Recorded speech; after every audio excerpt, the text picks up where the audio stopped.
by Vinati Saraf Mutreja, the ED of the company. Good morning, ma'am, and thanks so much for joining in. Although the top line growth has been quite strong for the company, it's the increase in raw material prices which have led to a fall in margins. Could you explain that to us and what your margin outlook is? See, actually, if, the way to look at our numbers for this year, you have to understand that last year in FY16, we had a one-time income of 30 crores, which was pertaining to previous export benefits of the previous years. So the top line for FY16, you have to reduce by 30 crores, and then compared to that, if you see our sales this year have actually gone up by 10 to 12%. Similarly, for the bottom line, you have to remove 20 crores from FY16, and if you compare that to FY17, you will see the bottom line has actually gone up by about 15 to 20%. Now, this growth is actually coming from the introduction of 2 new products which we added this year, which resulted in about 60 odd crores of sales for us. So this increase in raw material would be proportionate to that, frankly, and raw material as a percentage of sales would not have increased, and our EBITDA margins also we would have maintained more or less similar to previous quarters. Okay, so the prices of inputs are not really increasing. As a percentage, they still remain constant. But generally, when there is an increase in cost pressures, is there an impact on the margins, or do you pass it on? See, most of our sales contracts have a formula-based pricing system. So the final price of a product fluctuates based on the input prices. Now, our inputs are coming mostly from refineries, and so that price changes as per the crude oil prices. So, you know, dollar per kg is what is fixed for us. So, based on how crude prices change, our prices change. I don't see much difference, frankly, in the EBITDA margins going up or down in the coming year, and because we are able to pass on all our increase and decrease in raw materials, and even though the new products also that we are adding next year will have a similar profit margins as our existing products. Okay. Vinati, can you just tell us about your product pipeline? We understand you've been actively adding products in the past few years. So could you elaborate on what the future pipeline could be in terms of products?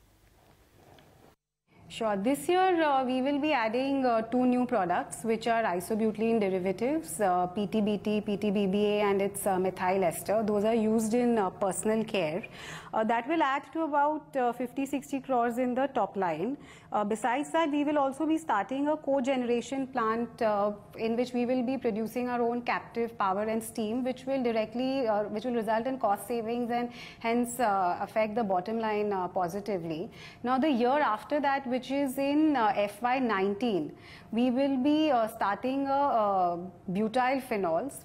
We've already started making the investment for that. Those are again isobutylene derivatives. Now, that is an investment of about 150 crores, and which we might increase to 200 crores because the market is looking very positive. And if we do so, then it can result in the revenues of anywhere from 300 to 500 crores. The third product which we plan to add in the next 2 years is IBAP, isobutyl acetophenone, which is a forward integration of IBB.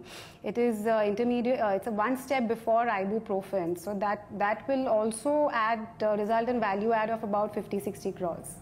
Okay. And currently you export around 80% of your sales. Going ahead, is there going to be any sort of change in this revenue mix? This year in FY18, it will remain more or less the same. Now, with the addition of butyl phenols is mostly for the domestic market, but we might be exporting some also. At the most, exports might come down to 75%, but we will still predominantly be an export-oriented company because ATBS, which is our largest product, is 95% exported. IBB, which is our second largest product, is also 85% exported. Okay, just listing out, Vinati, one concern that the street has is that the company has a higher working capital cycle on account of a longer payment cycle from customers. Could you elaborate a little bit more on this and if it's really a concern?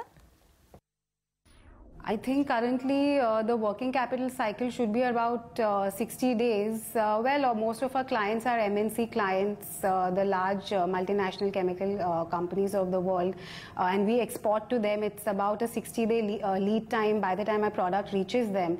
So yeah, they expect some credit, and they are all AAA rated companies, so it's absolutely safe from our end. Raw materials we are purchasing from refineries. Anyways, the company has surplus cash. We have almost zero debt, so we are not stretched at all, I would say, in terms of cash or working capital, and we maintain as much inventory as our customers require us to, which is minimum 2 weeks.